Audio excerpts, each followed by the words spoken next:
اللہ کی ناراضگی کی ایک علامت یہ ہے کہ بندے سے سجدے کی توفیق کا چھین لینا اور بندے کا اللہ کی بندگی سے دور یعنی نماز نہ پڑھنا. تیسری نشانی گناہوں کے اندر سستی نہیں چستی، گناہ کے اندر زندگی گزارنا.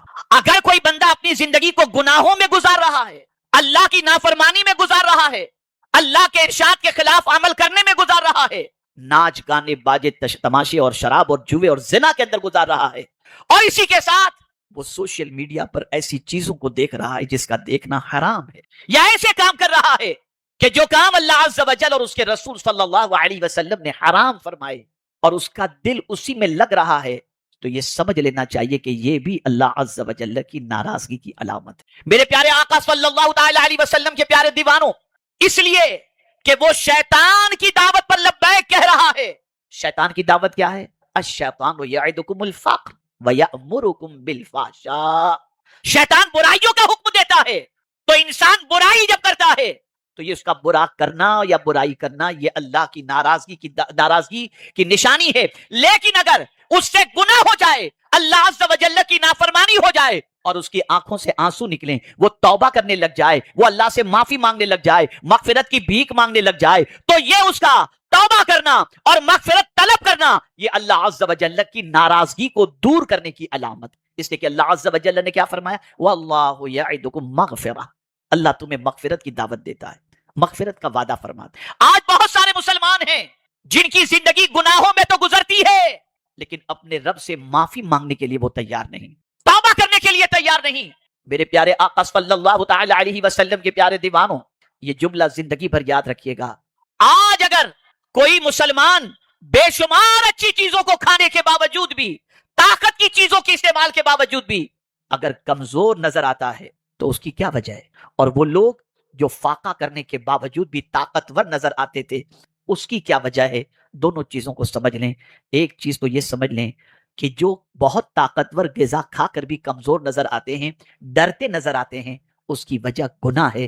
اس لیے کہ صوفیہ فرماتے ہیں گناہ انسان کو کمزور کرتا ہے اور نیکی انسان کو طاقتور بناتا ہے. آج ہم چوہے سے ڈر جاتے ہیں، آج بہت ساری چیزوں کو دیکھ کر ڈر جاتے ہیں. اللہ والے شیروں پر سوار ہو کر کے چلتے تھے، وجہ یہ تھی ان کی زندگی نیکیوں میں گزرتی. نیکی کرنے والے کو اللہ قوت عطا کرتا ہے، نیکی کرنے والے کو اللہ طاقت عطا کرتا ہے، نیکی کرنے والے کو اللہ عز و جل کمزوری سے دور کر دیتا ہے.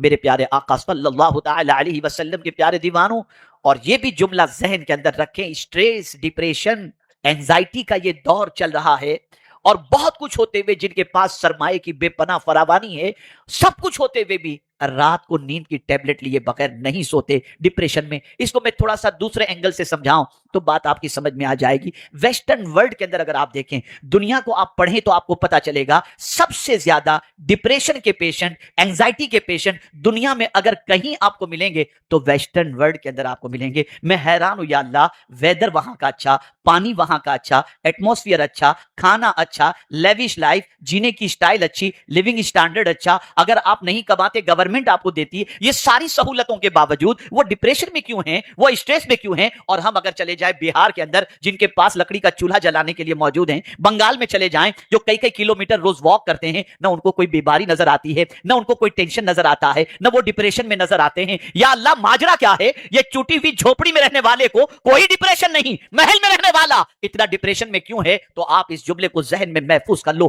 جب جب انسان گناہ کرے گا ڈپریشن میں چلا جائے گا. ڈپریشن میں لے جانے والی چیز سب سے بڑی اگر کوئی ہے تو وہ گناہ ہے. گناہ انسان کو ڈپریشن میں لے جاتا. اسی لیے ویسٹرن ورلڈ کے اندر اگر یہ کہا جائے تو غلط نہ ہوگا کہ جہنم کا شارٹ کٹ راستہ وہاں پر ہے. اتنے گناہ بے تحاشا. اب تو کوئی ویسٹرن ورلڈ کی تخصیص نہیں رہ گئی، جہاں دیکھیں اب بڑے بڑے شہروں کے اندر گناہوں کا طوفان اور گناہوں کا انبار لگا. تو اگر گناہ کی عادت ہے اور گناہ کر کے پشیمانی نہیں ہوتی تو کمزور ایمان کی بھی یہ علامت ہے. حضرت ابو امامہ رضی اللہ المولا تبارک و تعالی عنہ نے حضور صلی اللہ علیہ وسلم سے دریافت فرمایا، یا رسول اللہ صلی اللہ تعالی علیہ وسلم، مل ایمان، ایمان کیا ہے؟ تو آقا کریم صلی اللہ علیہ وسلم نے فرمایا، اذا سرتک حسنتک وساءتک سیئتک فانت مؤمن. جب تیری نیکی تجھے خوش کر دے اور تیرا گناہ تجھے بے چین کر دے، بس تو مومن ہے. گناہ کرنے والا بے چین ہو جاتا ہے، گناہ کرنے والے کی زندگی سے قرار چلا جاتا ہے کہ مجھ سے اللہ کی نافرمانی ہوئی کیسے؟ میں اسی کا رزق کھاتا ہوں، اسی کی زمین پر جیتا ہوں،